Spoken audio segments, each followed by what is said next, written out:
Bom dia! Glória a Deus!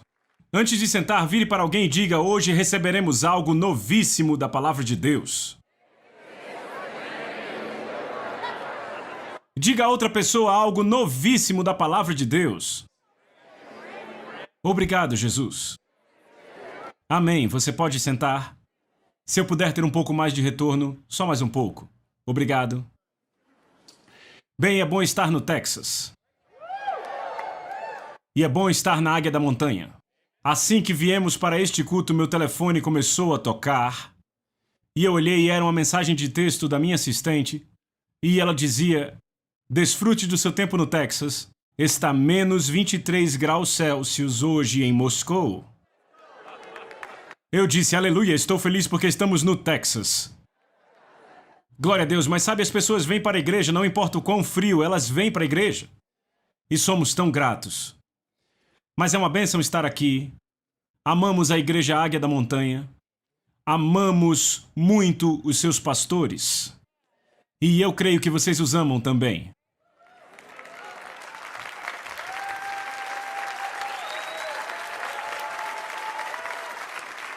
Pastor George e Terry amam vocês. Eles falam de vocês. Eles oram por vocês.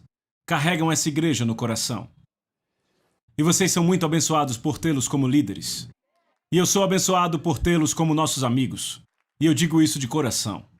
E claro, somos gratos a Kenneth e Gloria. Ei, Kenneth e Gloria, onde vocês estão? Que bom ver vocês. Bem-vindos à igreja.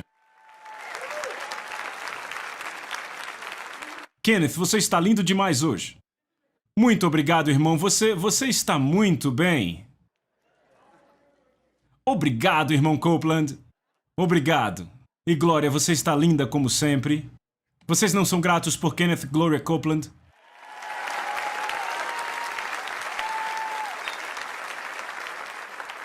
Bem, hoje eu quero que vocês abram a Bíblia em 2 Timóteo capítulo 3. E o que eu quero ensinar a vocês hoje é um pouco diferente do que eu normalmente faço. E na verdade eu não ensino isso há anos. Mas nas últimas semanas eu tenho sido mexido para voltar nessas escrituras de novo. Eu não sei se estou movido por causa das eleições. Não sei se estou movido simplesmente pelas coisas que vemos na televisão quando estamos aqui nos Estados Unidos. Mas eu acho que todos nós estamos muito preocupados com a situação no mundo ocidental. Então hoje eu quero seguir o que o Espírito Santo tem a dizer sobre os últimos dias. E hoje o irmão Howard vai me ajudar. Onde está o irmão Howard? Ele está aqui? Não, ele ainda não está aqui. Bem, eu quero que você traga sua cadeira para cá, vamos sentar juntos um do outro. E eu quero usar esse quadro hoje para ensinar algumas coisas. Você aceita? E depois do culto, eu vou estar ali atrás e posso autografar meu livro Nas Trevas. Eu não sei se você já o tem ou não. Eu acho que ele realmente adicionará algo à sua vida espiritual. Só um pouco mais de retorno aqui. Pai, nós te agradecemos por esse tempo em nome de Jesus. E Espírito Santo, hoje você é o grande mestre. Você é o grande comunicador. Sabemos que foi você que escreveu essa palavra. Então por isso te pedimos hoje para abri-la para nós, para que possamos nos alimentar dela. Cada molécula, cada verdade nessa palavra. Espírito Santo, eu oro para que você se comunique além da minha habilidade natural. E para que hoje haja um derramar que fará diferença em nossas vidas. E te agradecemos por isso. No nome maravilhoso de Jesus. E todos dizem: amém. Pegue sua Bíblia, levante ela. Sempre traga a Bíblia quando vier para essa igreja. Certo, abra sua Bíblia em 2 Timóteo, capítulo 3. 2 Timóteo, capítulo 3, hoje eu quero falar a vocês sobre como proteger você e a sua família nos últimos dias. Como proteger você e a sua família nos últimos dias. Nós vamos começar com um problema e vamos terminar com uma solução sobrenatural. Então hoje vamos começar em 2 Timóteo, capítulo 3. E quando você vai ao livro de 2 Timóteo, você tem que ter em mente, quando você vai a esses livros de Timóteo, que Timóteo pastoreava na cidade de Éfeso. E a cidade de Éfeso era uma cidade extremamente pagã. Podemos dizer que era uma das cidades que mais estava nas trevas no mundo naquela época. De fato, a cidade de Éfeso, a cidade de Pérgamo, a cidade de Atenas e a cidade de Roma eram as 4 cidades mais malignas que existiam na terra naquela época. E Timóteo pastoreava na igreja de Éfeso. E ao redor de Timóteo havia trevas. Não só os crentes estavam morrendo por sua fé, mas todo dia, crentes que tinham acabado de ser libertos das trevas e agora estavam tentando viver na luz, estavam lutando com o mundo de trevas que estava ao redor deles. Por todo lugar na cidade de Éfeso havia estátuas, idolatria de generais, líderes locais a deuses pagãos, e a maioria das estátuas estava nua, e elas não eram de mármore como vemos hoje, mas naquele tempo a maioria delas tinha a cor de pele. Então, para todo lugar que você olhava, era como se a pornografia de verdade estivesse por todo lugar.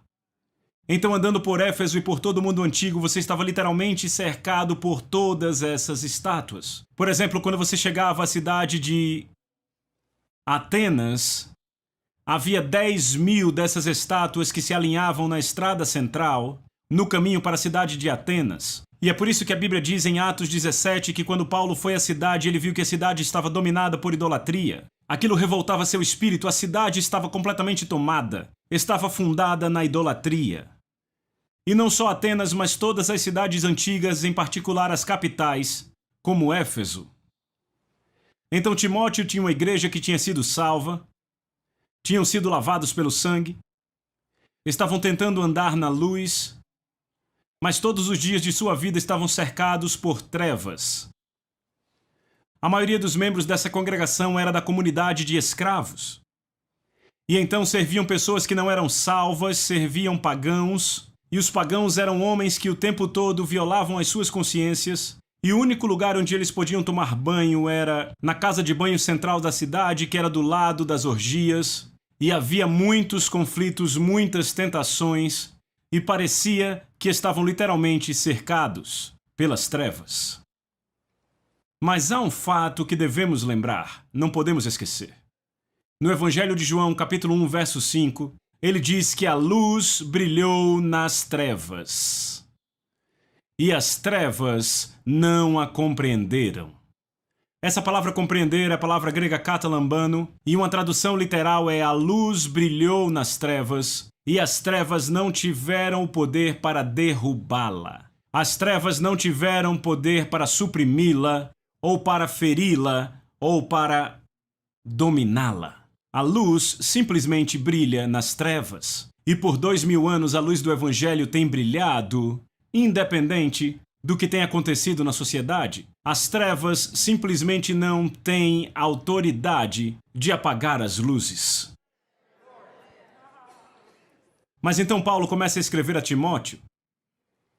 E no capítulo 3, versículo 1, ele diz: isso também saiba, que nos últimos dias tempos perigosos virão. Agora imagine, Timóteo já achava que ele vivia em tempos perigosos, simplesmente por causa do mundo que o cercava. E então o Espírito Santo começa a falar com ele em linguagem comparativa, e ele diz: ouça, se você acha que está encarando desafios agora, deixa eu te dizer o que vai acontecer nos últimos dias. E enquanto a intenção disso era encorajar o coração de Timóteo, pode não ser muito encorajador para nós que vivemos agora na época desta profecia, porque estamos vivendo nos últimos dias, e o Espírito Santo, neste versículo, estava apontando seu dedo para 2000 anos no futuro e estava profetizando o que ele viu. E quando o Espírito Santo falou, ele falou com um alarme tal sobre o que ia acontecer nesses últimos dias, que ele disse: isso também saiba. A palavra saiba é a grega gnosko, que significa saiba enfaticamente, tenha certeza de saber, além de qualquer sombra de dúvida. Saiba disso, isso vai acontecer. Que nos últimos dias, tempos perigosos virão. Chegamos a essa palavra, últimos, e eu quero que você escreva isso. É a palavra grega escatos. Como eu uso isso? Alguém pode me mostrar como isso abre? Aí está. É a palavra escatos, que é de onde tiramos a palavra escatologia. E essa palavra escatos descreve o fim mesmo de algo. Por exemplo, vai descrever o último mês do ano, não a segunda metade, mas o último mês.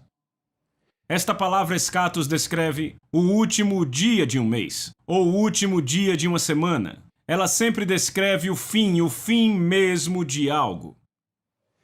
Então, quando o apóstolo Paulo escreve e diz isso, também saiba que nos últimos dias é a palavra escatos, e então você entende que o Espírito Santo está descrevendo o que vai acontecer na sociedade nos últimos dias. E o Espírito Santo diz que tempos perigosos virão. Agora, se você trouxe uma caneta, eu quero que você sublinhe essa palavra perigosos. Esta palavra perigosos é a palavra grega kalepos, e ela é muito importante no Novo Testamento. Esta palavra kalepos é apenas usada 2 vezes no Novo Testamento inteiro. Então, a única forma de entender o que a palavra perigosos significa é se você for para o outro lugar onde ela é usada. E o outro lugar onde ela é usada completa a figura e nos diz o que tempos perigosos quer dizer. Então, se você tiver a nova tradução, ela deve dizer tempos perigosos. Eu sei que uma tradução diz tempos difíceis sobrevirão. Então vá na sua Bíblia para Mateus capítulo 8, verso 28, e você verá o único outro lugar em que essa palavra é usada no Novo Testamento. Mateus capítulo 8, verso 28. A Bíblia diz que Jesus tinha chegado à terra dos Gadarenos, e diz no versículo 28, e tendo ele chegado à outra margem, a terra dos Gadarenos, vieram-lhe ao encontro 2 endemoniados. Antes de você achar que há um conflito na Bíblia, Marcos e Lucas falam de um homem que era endemoniado. Mateus está apenas dando uma visão mais ampliada de que eram 2, mas Marcos e Lucas falaram daquele que era o mais severo dos 2 casos. Mas olhe de novo no verso 28. Tendo ele chegado à outra margem, a terra dos Gadarenos, vieram-lhe ao encontro 2 endemoniados, saindo dentre o quê? Os sepulcros. Escreva no seu papel, sepulcros, é muito importante, voltaremos daqui a pouco. Saindo dentre os sepulcros, e a Bíblia diz que estavam o quê? Excessivamente violentos. Esta é a palavra kalepos. Excessivamente violentos. Isso descreve alguém muito perigoso. E, na verdade, estes 2 homens eram tão perigosos, eram tão excessivamente violentos, que o resto do verso diz que ninguém podia passar por aquele caminho. Todos tentavam evitar aquele território, porque esses 2 homens eram tão perigosos que se você chegasse ao alcance deles, você estaria se pondo em risco. É interessante que diz que eles viviam onde? Entre os sepulcros. Escreva isso. Sepulcros ou estes homens tinham a morte em suas mentes. Eles tinham a morte em suas mentes. Então, se formos para Marcos capítulo 5, em Marcos capítulo 5 achamos a mesma história, mas Marcos fala basicamente de um desses 2 endemoniados e completa a história. E Marcos fala no capítulo 5, eles atravessaram o mar e foram para a região dos Gerazenos. E quando ele saiu do barco, imediatamente veio encontrar o quê? Dos sepulcros, um homem com quê? Um espírito imundo. Escreva a palavra imundo. Esta palavra imundo é a palavra grega que sempre descreve impureza sexual. E de fato, quando você lê no texto original, ele não diz que ele encontrou saindo dos sepulcros um homem com espírito imundo. Diz que veio ao seu encontro saindo dos sepulcros um homem com o espírito de um espírito imundo. Havia algo hediondo a respeito desse homem. E parece que essa torpeza, essa impureza sexual que ele tinha tolerado em sua mente pode ter sido a porta pela qual essa legião de espíritos entrou na vida desse homem. Algum tipo de porta foi aberta. E parece que primeiro foi aberta por causa da impureza. Mas note que a impureza está conectada com isso. E esse homem vivia onde? entre os sepulcros. Se você incluir o Evangelho de Mateus e esse Evangelho, então 3 vezes foi dito que eles viviam entre os sepulcros. E nenhum homem podia amarrá-lo, nem mesmo com correntes, pois muitas vezes lhe haviam sido acorrentados pés e mãos, e ele arrebentava as correntes e quebrara os ferros de seus pés. Nem podia nenhum homem, o que ele diz? Domá-lo.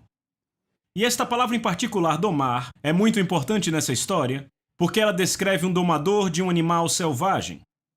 Homens que domam leões e ursos e tigres e bestas selvagens foram trazidos e tinham tentado domar esse homem, mas mesmo aqueles que tinham domado as bestas mais selvagens não conseguiram controlar este homem, porque ele era indomável, ou você pode dizer que ele era incontrolável. E eu quero que você escreva indomável, indomável,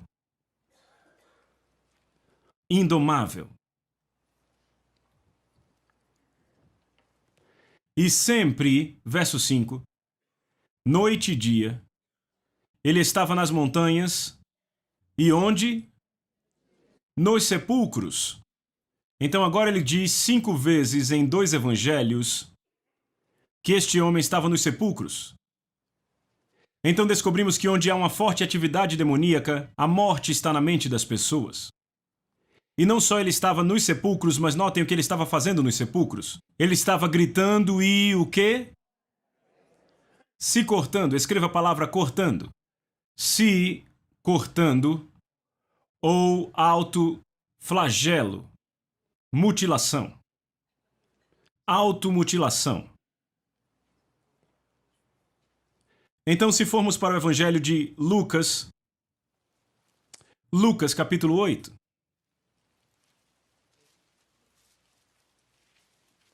E em Lucas capítulo 8,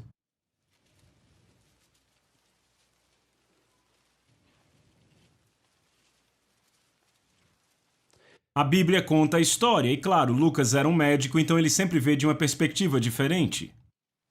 Em Lucas capítulo 8, verso 26, e chegaram na região dos Gadarenos, que era à frente da Galileia, e quando Jesus pisou em terra, foi ao encontro dele vindo da cidade. Enquanto os outros evangelhos dizem que foi vindo dos sepulcros, esse diz da cidade, então entendemos que vinha do cemitério da cidade. E veio ao seu encontro vindo da cidade um certo homem que tinha demônios há um longo tempo. E o quê?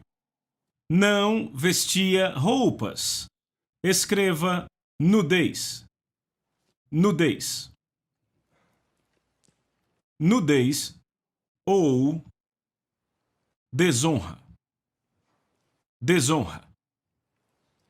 E aqui descobrimos que o diabo tinha humilhado tanto esse homem que esse homem não conseguia nem manter roupas em seu corpo. Era uma manifestação de poder demoníaco. Ele tirava as roupas dele mesmo. E de fato, se você falar com pessoas que trabalham em sanatórios, eles dirão que se você for aos corredores, onde os casos mais severos estão, um dos problemas é que eles não conseguem manter as pessoas vestidas. As pessoas tiram as suas roupas à medida que o diabo tenta humilhar o homem ou a mulher que foi feito à imagem de Deus. Então ele continua a contar no verso seguinte, e quando ele viu Jesus, ele gritou com alta voz e caiu diante dele, e disse: o que tenho eu contigo, Jesus, Filho do Deus Altíssimo, eu te rogo para que não me atormente. Verso 28. Pois ele havia ordenado ao espírito imundo que saísse do homem. Pois frequentemente ele o apanhava, e ele era mantido com correntes e grilhões, e ele quebrava as amarras, e era, o que ele diz?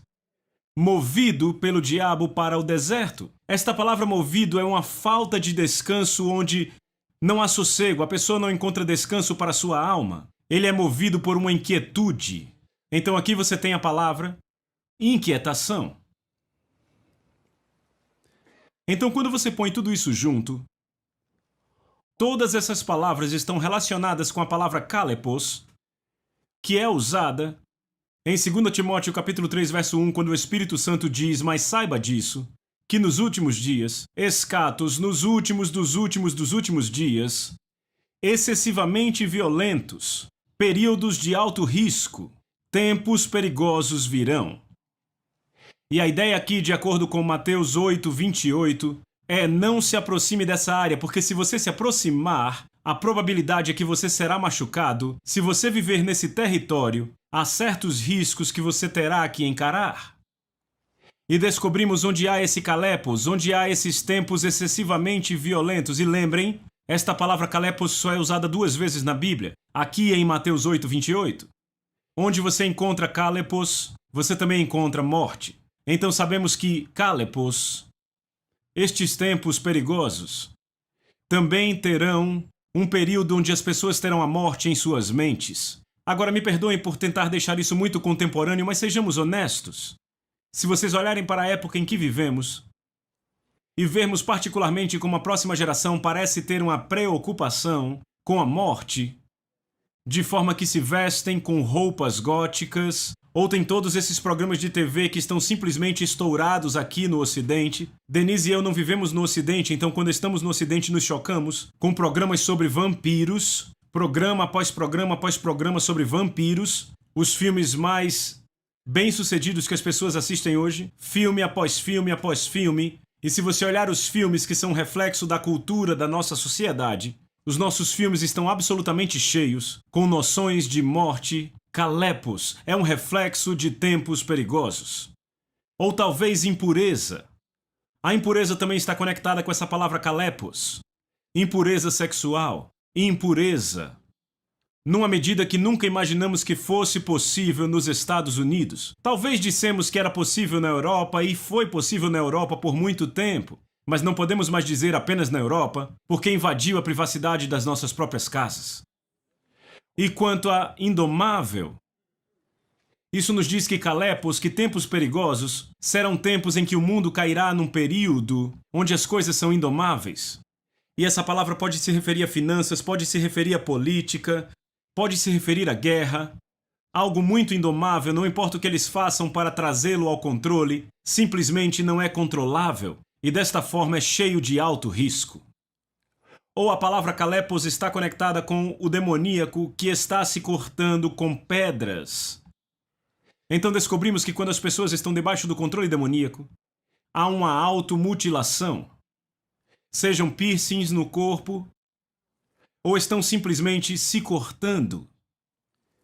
Recentemente eu e Denise jantamos com uma mulher que é a diretora-chefe da maior escola cristã nos Estados Unidos. Ela disse que há um novo fenômeno acontecendo com as garotas nas escolas cristãs. Estamos tentando lidar com isso e eu perguntei o que é. Ela disse: é se cortar. As garotas estão se cortando. Elas se cortam para aliviar o estresse, elas se cortam porque elas carregam mágoa. E uma das maiores situações com as quais estamos lidando na geração jovem são estudantes em escolas cristãs que estão se cortando. Meu amigo, isso não é normal. Então, nudez. A Bíblia diz que ele não vestia roupas. Bem, especialmente entre os judeus, isso era uma desonra, publicamente exibir o corpo nu. Porque o corpo foi feito à imagem de Deus e eles acreditavam que o corpo deveria ser reverenciado, que ele deveria ser respeitado. E esta é uma das razões pela qual Jesus levou nossa vergonha quando foi pendurado na cruz. Porque ele foi pendurado nu diante do mundo inteiro. E isso foi uma grande vergonha. Mas de acordo com Lucas capítulo 8, a nudez ou não vestir nenhuma roupa ou a desonra do corpo humano é um sinal que está conectado com calepos, esses tempos excessivamente violentos e perigosos. E quanto à inquietação, todas essas coisas estão conectadas com essa palavra, calepos, que na tradução King James é traduzido como perigosos, mas saiba também isso, que nos últimos dias, nos últimos dos últimos dias, tempos perigosos, tempos excessivamente violentos, tempos conectados com tudo isso, tempos tão perigosos que se você viver perto desse território, a probabilidade é que você ou alguém que você conhece será machucado por esses tempos, a não ser que você conheça uma forma de não ser machucado. E é disso que eu vou falar a vocês hoje. Mas então veja o que ele diz no verso 2. De volta a 2 Timóteo capítulo 3, verso 2. Eu falei aos pastores George e Terry que eu ia pregar sobre esses versículos porque eu estou interessado em não soar negativo. No entanto, não fui eu que escrevi esses versículos. O Espírito Santo escreveu isso. Porque ele quer que estejamos informados. Ele não quer nos assustar, quer que nós fiquemos armados. E no verso 2 ele diz, pois os homens... Howard, você pode apagar isso, obrigado. Ele diz, pois os homens serão amantes de si mesmos, avarentos, presunçosos, orgulhosos, blasfemos, desobedientes aos pais, ingratos, ímpios. Vamos parar aqui e voltar para o começo do versículo. Ele diz, pois os homens serão amantes de si mesmos. Esta palavra, serão, é a palavra grega eime. Se você está anotando, anote isso, eime. Esta palavra eime simplesmente significa eu sou. Eu sou. Então a primeira coisa que o Espírito Santo faz é nos dar uma pista que no final dos tempos, esta geração será a geração do eu sou. Autofocada, autoconsumida, e caso não entendamos o ponto com isso, ele adiciona a frase amantes de si mesmos, que é a palavra grega philautos. Bem, philautos é uma coisa muito estranha. É um conjunto da palavra phil e a palavra autos, e essas palavras nunca deveriam estar juntas. A palavra phil vem de phileos, que significa amar uma outra pessoa com muito carinho. É uma palavra que você apenas usa para outra pessoa. É a mesma palavra que significa beijar. Se você ama sua esposa, você filéu, dá um beijo nela. Quando a Bíblia diz que Judas Iscariotes foi até Jesus e lhe deu um beijo, é a mesma palavra, um beijo. Não é o que você dá para si mesmo, é o que você reserva para outra pessoa. Mas quando você conecta com a palavra autos, autos é de onde tiramos a palavra auto como autobiografia, e ela descreve a si mesmo. Então descobrimos que nos últimos dias não só a geração será eime, eu sou, autofocada, absorvida em si mesmo, mas eles terão afeição por si mesmos, significando que a sua mais alta lealdade não será a sua família, não a sua igreja, não aos seus negócios, mas a si mesmos. Então o Espírito Santo diz, pois os homens serão amantes de si mesmos, avarentos. Anotem a palavra avarentos. A palavra avarentos é a palavra grega pleonexia. Esta palavra pleonexia significa mais e mais e mais e mais e mais. É a sociedade que nunca tem o suficiente. E é muito interessante que esta palavra é usada em múltiplos lugares nas Escrituras para descrever glutonaria. Eu acho que é um ponto interessante descrever a geração dos últimos dias como aquela que nunca tem suficiente, porque as pessoas querem mais e mais e mais e mais e mais. E o que vemos na nossa sociedade hoje, à medida que as pessoas ficam maiores e maiores e maiores e maiores e maiores, é uma manifestação direta dos dias em que vivemos. Eles perderam a habilidade de dizer não.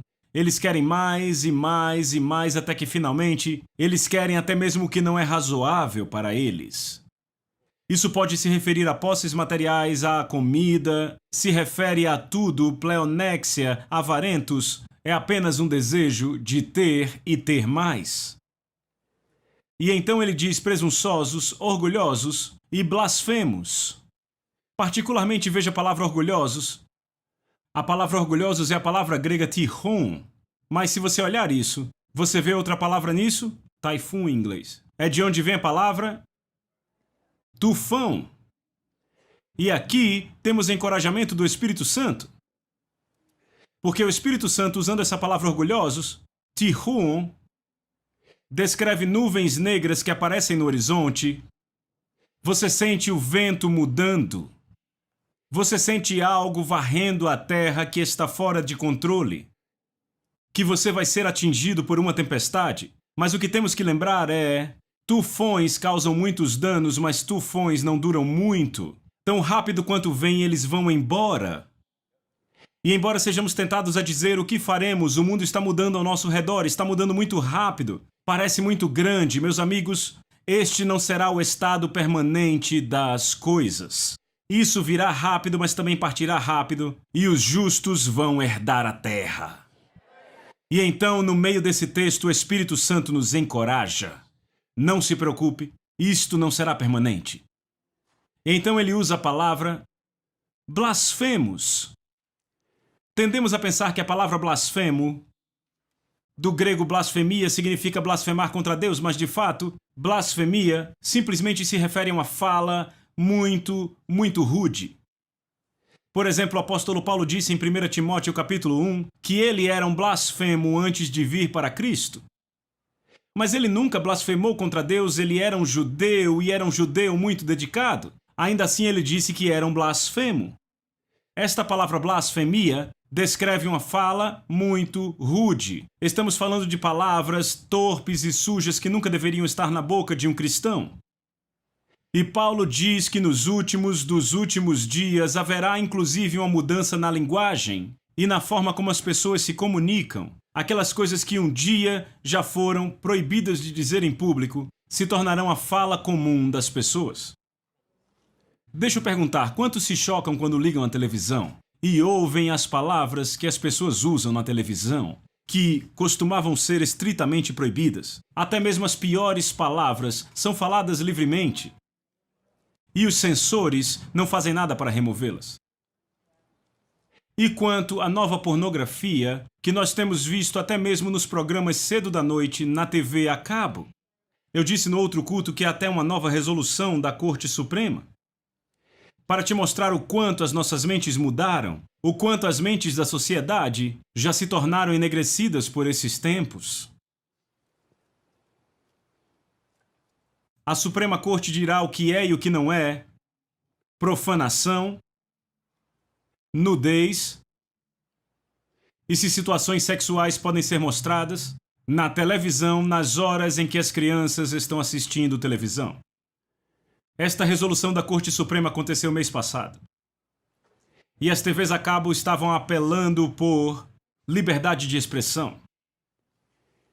E os cristãos levaram isso à corte e eles decidiram que não era saudável para crianças ver pornografia, ouvir esse tipo de fala, situações sexuais na televisão, nas TVs a cabo que estavam apelando. Se vocês nos pararem, isso será uma violação da nossa liberdade de expressão. E assim que chegaram a uma conclusão, quando estavam prestes a assinar a resolução, um dos juízes da Suprema Corte olhou para as estátuas sobre sua cabeça. Estátuas, belos monumentos, não profanos, apenas estátuas, mas nus. E aquele juiz da Suprema Corte disse: se decidirmos a favor do que esse grupo cristão está nos pedindo aqui, significa que essas estátuas não serão mais permitidas na Suprema Corte, porque elas estão numa exibição pública. E se vamos permitir que essas estátuas continuem na nossa arquitetura, então temos que decidir a favor da profanação e da nudez na televisão pública. Se decidirmos contra as estações de TV a cabo, teremos que mudar toda a arquitetura em Washington, D.C. E baseados nisso, eles fizeram a resolução que pornografia, profanação e situações sexuais na televisão em horários em que crianças estarão assistindo televisão é aceitável à luz dos nossos hábitos passados. E amigos, isso está numa medida que nenhum de nós jamais viu em nossas vidas. E o Espírito Santo profetizou isso. E ele disse: haverá blasfemos, que se referem a uma fala e um comportamento rude e grosseiro, desobedientes aos pais. A palavra desobediente, na verdade, é uma palavra que significa não persuasível. É a imagem de pais perdendo o controle dos seus filhos e os filhos ganhando o controle dos pais. Pais com medo de exercitar sua autoridade por medo do que acontecerá com eles se eles agirem como pais. É literalmente o que isso significa. E então ele diz: ingratos e ímpios. Repitam: ingratos e ímpios. A palavra grato é a palavra grega caristia. É de onde tiramos a palavra graça. A palavra caristia, a palavra grato, descreve a gratidão que flui do coração humano, que não se pode parar. É como um rio. E esta palavra caristia particularmente se refere à gratidão a Deus, um reconhecimento de Deus, uma ação de graças geral a Deus. Mesmo que a sociedade não seja completamente salva, há um reconhecimento geral de Deus. Mas se você coloca um A na frente dessa palavra, se torna a palavra acaristia e esse A cancela isso. E esta é a palavra encontrada nesse texto, não caristia, mas ingrato, ímpio, o que significa que houve um tempo quando eles eram gratos. Havia um reconhecimento geral de Deus. E então algo aconteceu ao longo do caminho e esse A foi adicionado a ele e a sociedade decidiu cancelar o reconhecimento a Deus. E de acordo com o Espírito Santo, onde há este cessar de ação de graças, onde há essa remoção de Deus e do reconhecimento a Ele, o Espírito Santo diz que isso leva ao quê? A falta de santidade. Repita, falta de santidade. E eu quero que você escreva isso. Ingratidão sempre leva à falta de santidade. Escreva isso. Ingratidão sempre leva à falta de santidade. Agora marque onde você está e vá para Romanos capítulo 1. E eu quero que vocês vejam como Paulo declarou isso um pouco diferente. Romanos capítulo 1, onde Paulo também está descrevendo a sociedade. Romanos capítulo 1, verso 18. Romanos capítulo 1, verso 18. Pois a ira de Deus se revela do céu contra o quê? Toda a perversão e falta de santidade dos homens, que o quê? Detém a verdade na injustiça. Quando você lê na versão King James, dá a impressão que esses homens detêm a verdade. Então, por que a ira de Deus é revelada contra eles? Porque a palavra deter é a palavra grega kateko, que na verdade quer dizer suprimir. Eles escondem a verdade na injustiça. Não é que eles sejam ignorantes da verdade, eles conhecem a verdade. Eles não gostam da verdade. E desta forma, cateco, eles detêm, eles sentam nela, põem uma tampa nela, eles a escondem. A ideia é longe dos olhos, longe da mente. Sabemos o que esses pregadores estão pregando na televisão, não gostamos do que eles estão pregando. Então façam tudo o que puderem fazer para mantê-los fora da televisão, longe da visão, longe da mente. Não que eles sejam ignorantes da verdade, eles ouviram a verdade, eles até mesmo detêm a verdade, não concordam com a verdade, e desta forma eles a escondem. E desta forma a ira de Deus é revelada do céu contra toda a perversão e falta de santidade dos homens, que escondem ou restringem a verdade na injustiça. Verso 19. Porque o que de Deus se pode conhecer é manifesto entre eles, porque Deus lhes manifestou. Verso 20.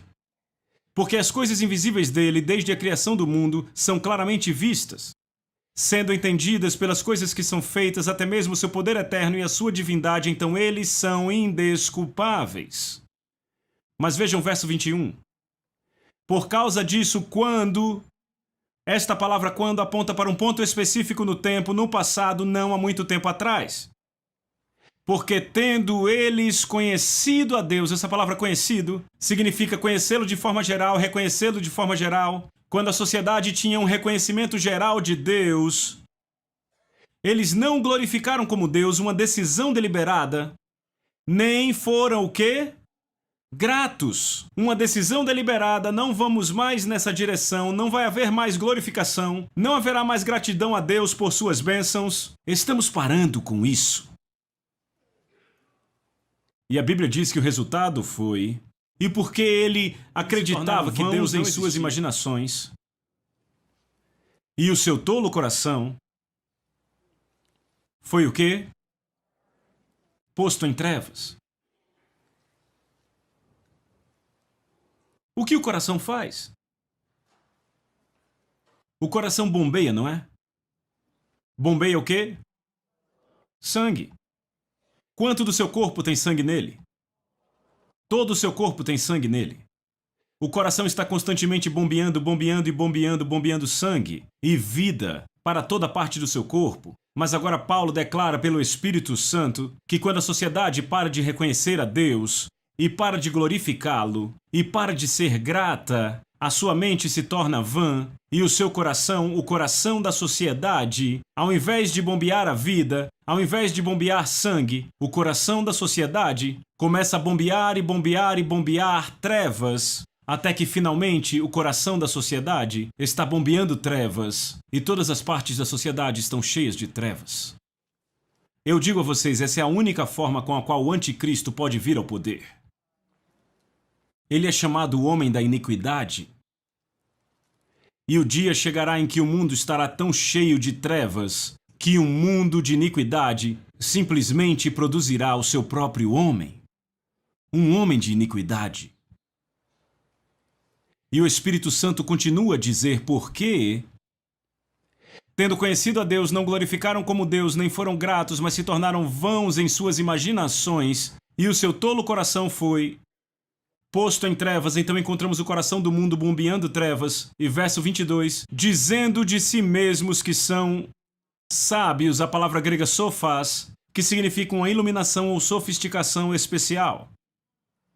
Quando eles dizem ser elites, tão sofisticados, Deus na verdade diz, eles se tornam tolos, e a palavra tolos é o grego moraino, e sim é de onde tiramos a palavra imbecil. Então aqui encontramos o ponto de Deus. Quando você rejeita Deus e para de reconhecer a Deus, você não fica mais esperto, você se torna um imbecil. A palavra imbecil em inglês é moron, semelhante ao grego moraino. Recentemente eu vi uma entrevista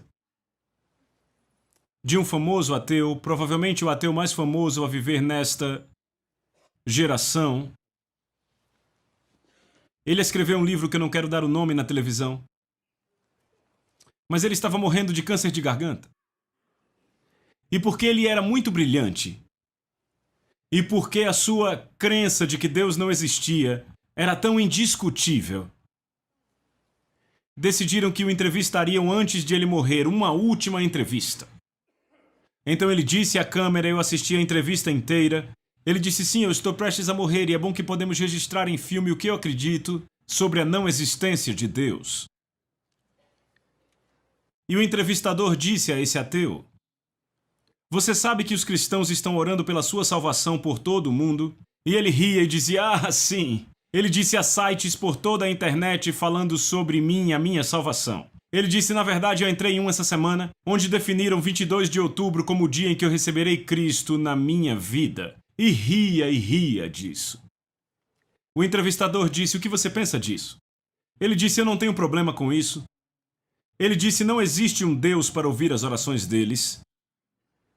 E o entrevistador disse, e se nós ouvíssemos assim por acaso, que você teve uma experiência antes da morte e recebeu a Cristo antes de morrer? Ele disse, se você ouvir que eu tive uma experiência de morte, isso quer dizer que eu estava tão doente que eu comecei a ter alucinações. Não acredite nisso.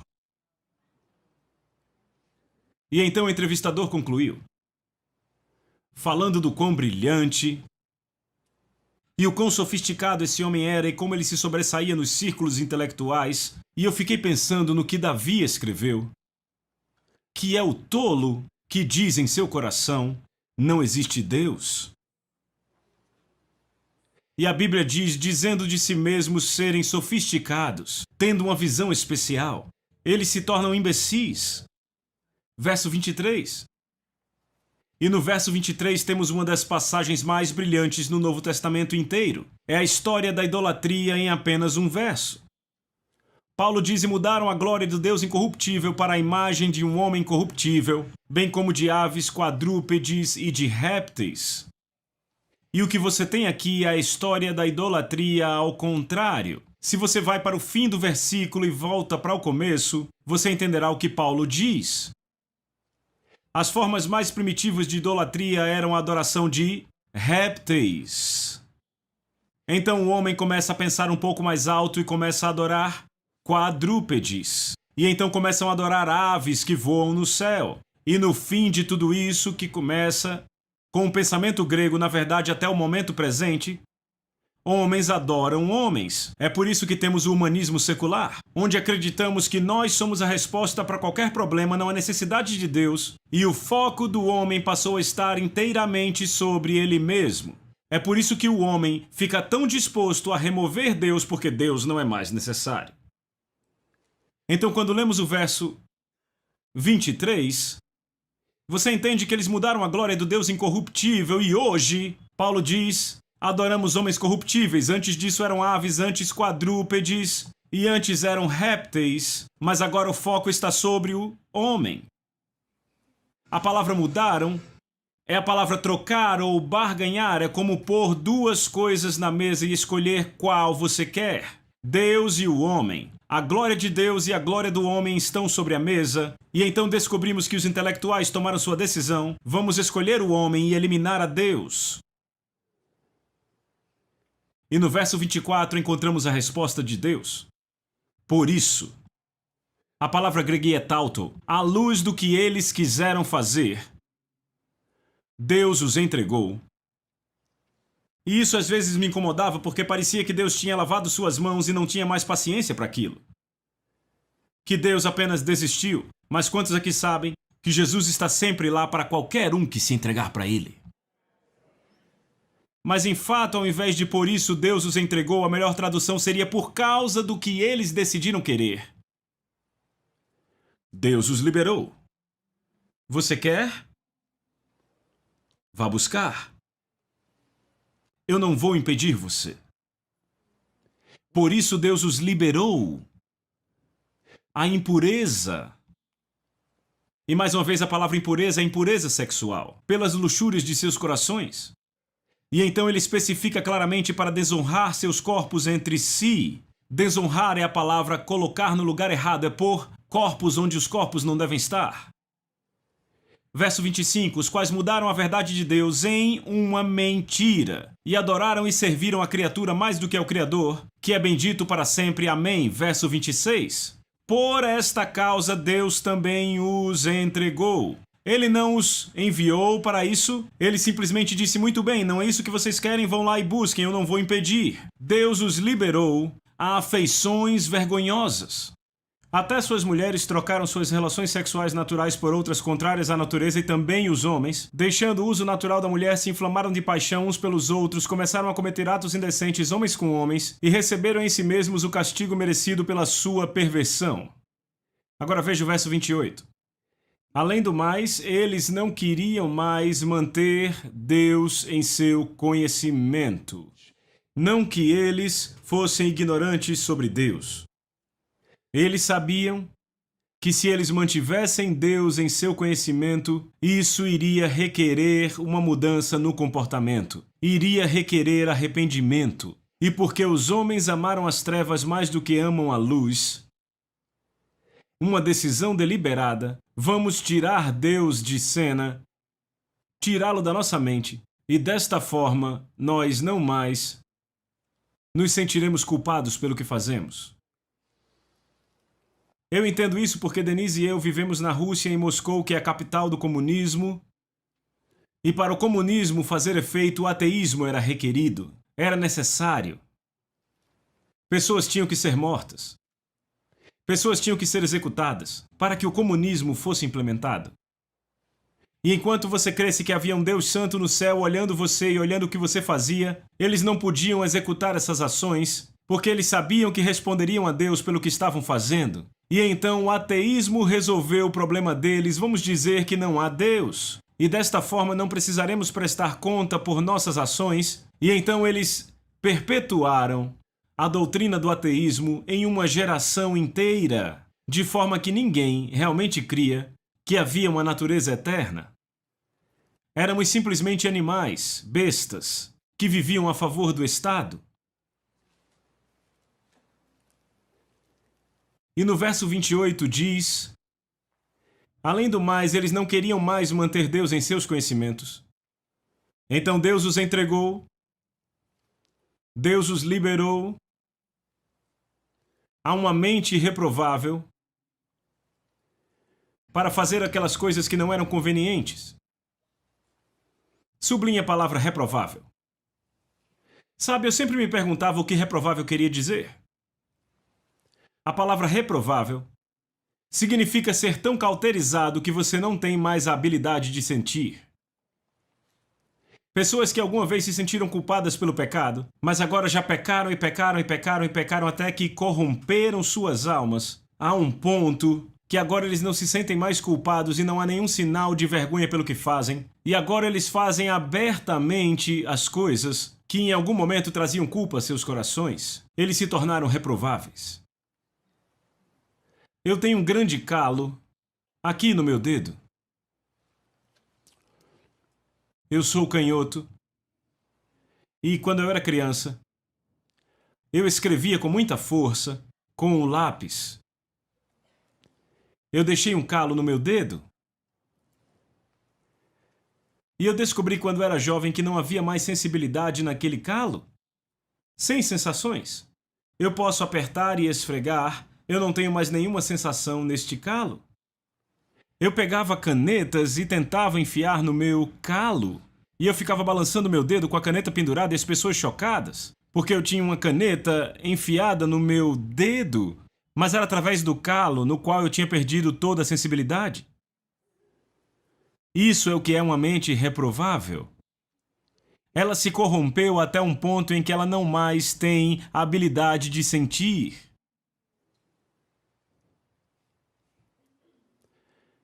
Agora, com tudo isso em mente, vão para 2 Timóteo, capítulo 3. Tudo isso precedido por essas palavras: ingrato e sem santidade. Quando as pessoas deixam de agradecer a Deus, isso leva a um comportamento sem santidade. Então ele diz no verso 3, sem afeição natural, que no grego quer dizer membros da família que perderam a afeição uns pelos outros. Isso descreve a deterioração do lar. Membros da família que se separam, nunca fazem uma refeição juntos, famílias que se desintegraram completamente. Irreconciliáveis. Ele disse que os irreconciliáveis serão um dos sinais dos últimos dias. Essa palavra irreconciliável se refere à quebra de qualquer tipo de aliança. Pode ser um pacto de negócios, pode se referir à amizade, pode se referir ao matrimônio, são irreconciliáveis. E então chegamos à palavra caluniadores, que é muito notável para mim. A palavra grega diabolos, que é a palavra para diabo, mas como ela é usada nesse texto, os estudiosos do grego dizem que ela descreve o diabo caindo em... Escutem isso. O diabo caindo no sistema da corte, e então a corte passa a ser inundada de pessoas processando pessoas. É litígio fora do controle. Há 2000 anos atrás, o Espírito Santo profetizou isso. É um tempo tão perigoso que até nós, enquanto ministramos, temos que pensar defensivamente em tudo o que fazemos. Sem domínio. Sem domínio é a palavra grega que descreve pessoas que perderam a habilidade de dizer não para o gasto. Não conseguem dizer não para o gasto, pode se referir a governos ou a indivíduos. Mas esta é uma sociedade que é indomável, é incontrolável, é completamente sem domínio. Cruéis é a palavra para não civilizados. Inimigos do bem. E deixe-me dizer algo sobre não ser civilizado.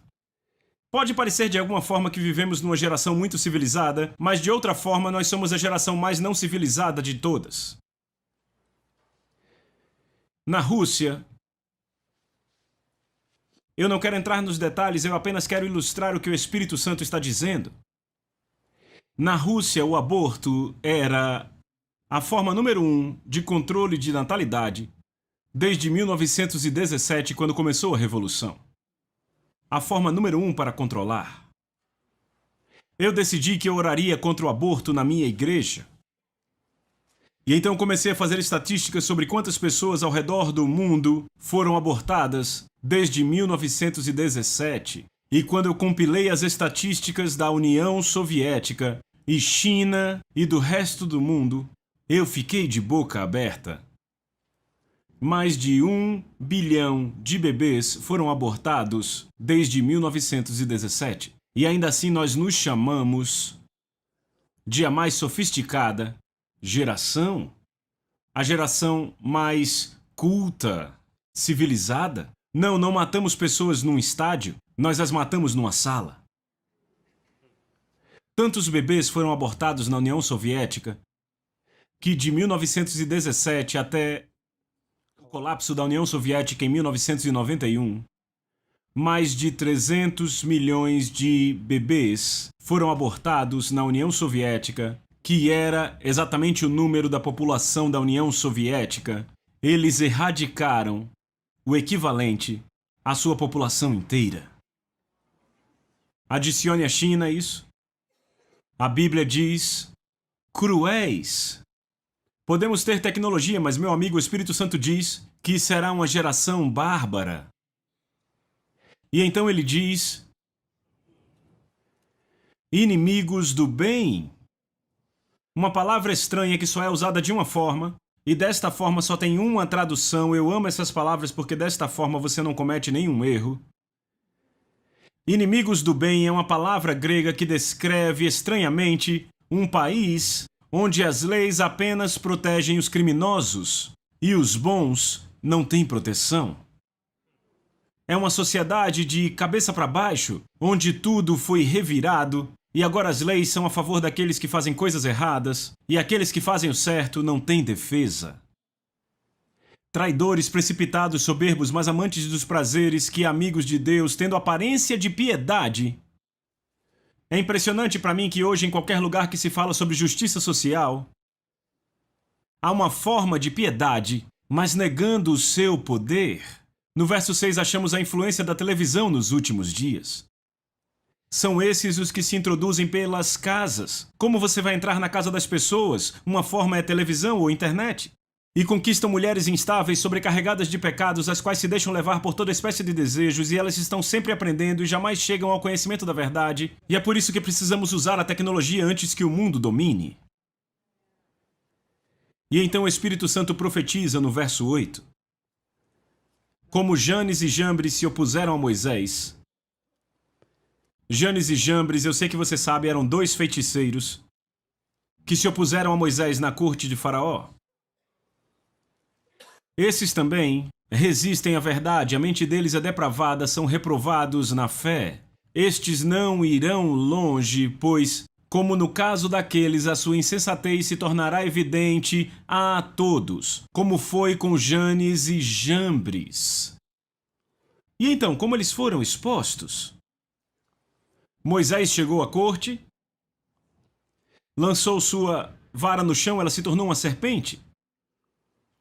Janes e Jambres vieram, caçoando da presença de Deus, disseram: isso não é nada, lançaram as suas varas no chão, e quando as varas estavam no chão, elas também se tornaram serpentes, vocês lembram? Agora 3 serpentes no chão.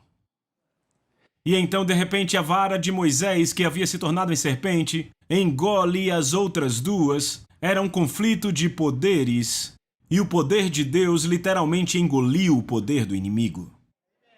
E agora Deus profetiza que nos últimos dias não apenas todas essas coisas ruins vão acontecer, mas também haverá uma manifestação de poder, onde o poder de Deus revelará que ele é maior do que o poder do inimigo.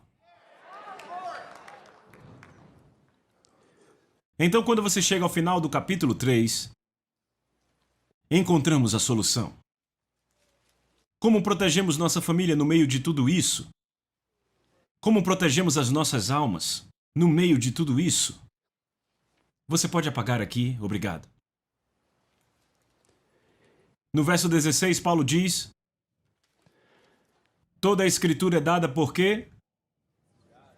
Diga alto. Inspiração. Sublinhe a palavra inspiração.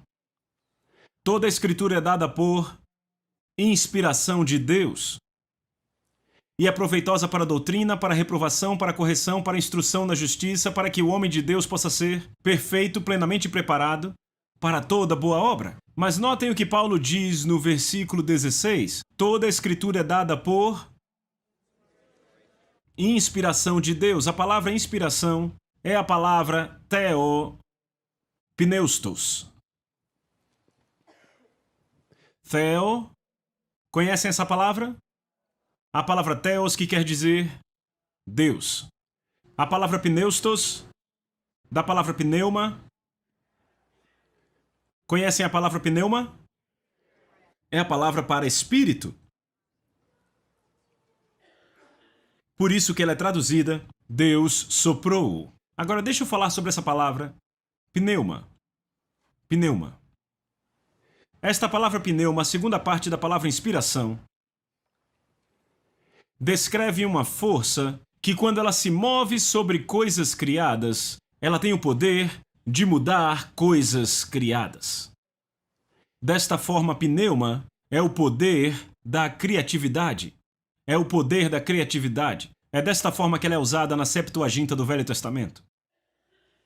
A palavra pneuma também é usada para descrever o poder da restauração. O poder da restauração. Achamos a mesma palavra usada em Gênesis, capítulo 1, na versão Septuaginta do Velho Testamento, onde fala sobre o Espírito Santo pairando sobre a face do abismo, quando o Espírito de Deus veio para pôr em ordem tudo que tinha sido posto fora de ordem. O Espírito Santo veio para pairar, e amigos, eu digo, o Espírito Santo paira sobre os quebrados. Ele paira sobre tudo que está fora de ordem, e quando ele vem com pneuma, o poder para criar, o poder para restaurar. Então, quando se fala de pneuma, está se falando de poder criativo. Estamos falando de poder restaurador. E quando ela é usada no grego, ela é usada puramente como uma palavra grega, uma palavra do Novo Testamento. A palavra pneuma não significa apenas espírito, mas a palavra pneuma era a palavra grega para um perfume ou para uma fragrância. Um perfume ou uma fragrância, isso é muito importante. A palavra pneuma, usada na forma grega do Novo Testamento, também era exatamente a mesma palavra usada para descrever um instrumentista, um flautista, quando ele põe o seu instrumento em seus lábios e começa a soprar. E de repente, o seu fôlego, o seu sopro entra pela flauta, produzindo um som musical. Então, quando você põe tudo isso junto, a palavra theopneustos é a palavra inspiração.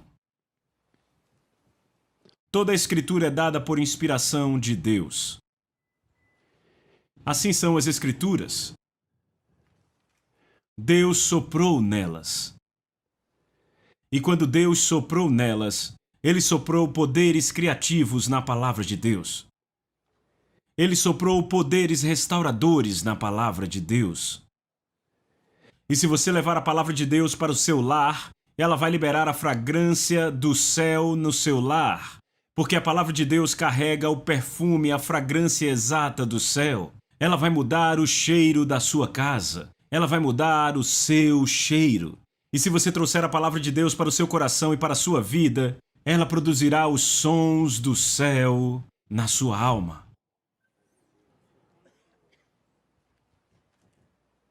Agora deixa eu fazer uma pergunta. A Bíblia é composta por palavras, certo? Palavras compostas. Se nós tirarmos a Bíblia, acharemos as mesmas palavras fora da Bíblia? Claro! Você as encontra em literatura secular, até mesmo em Shakespeare. Todas as palavras da Bíblia são achadas em qualquer livro de literatura, elas não são exclusivas da Bíblia. Então, o que as torna únicas na Bíblia? O que Pedro nos diz, em 1 Pedro capítulo 1, é que nos tempos antigos, homens santos que escreveram a Bíblia, escreveram como eram movidos pelo Espírito de Deus. Esta palavra movidos, a palavra movidos, descreve um barco que tem uma vela. E esta é a grande imagem para indivíduos que são profetas. Irmão Copeland, eu lembro de você. Profetas levantam suas velas. Se o vento não está soprando, não importam as velas, o barco não vai se mover. Mas se a vela está levantada, ela está pronta para receber o vento a qualquer momento.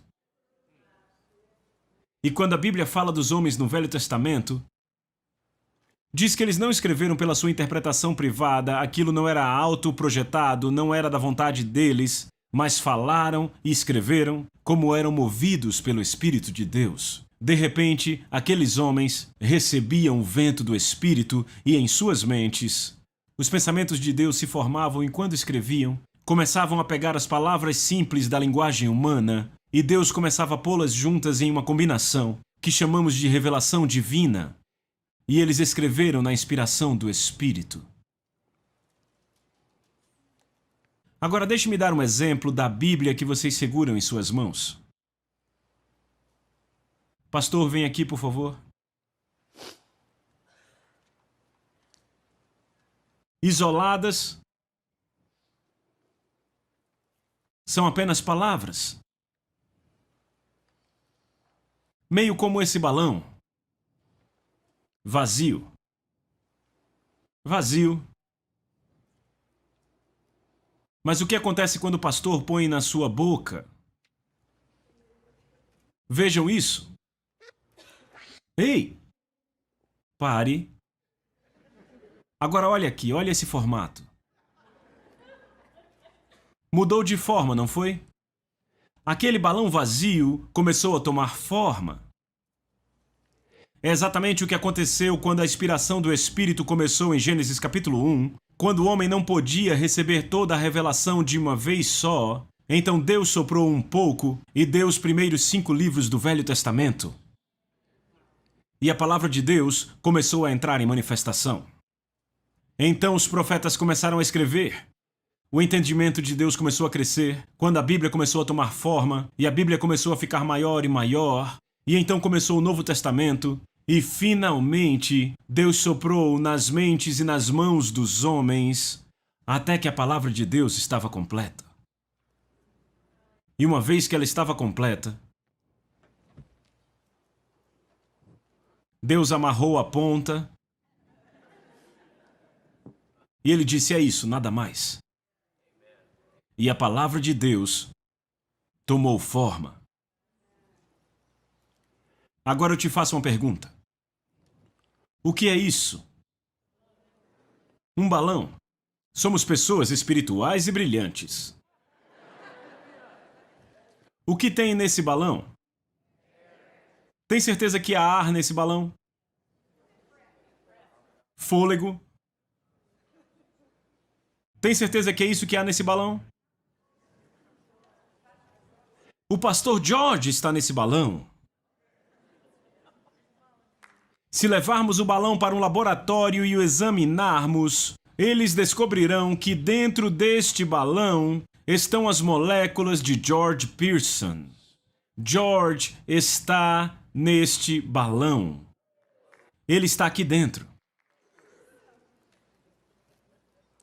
Então, quando Deus pegou as palavras dos homens e soprou sobre as mentes dos homens, e a Bíblia começou a se expandir e se desdobrar, e se tornou a revelação divina, Deus não simplesmente soprou sobre as palavras.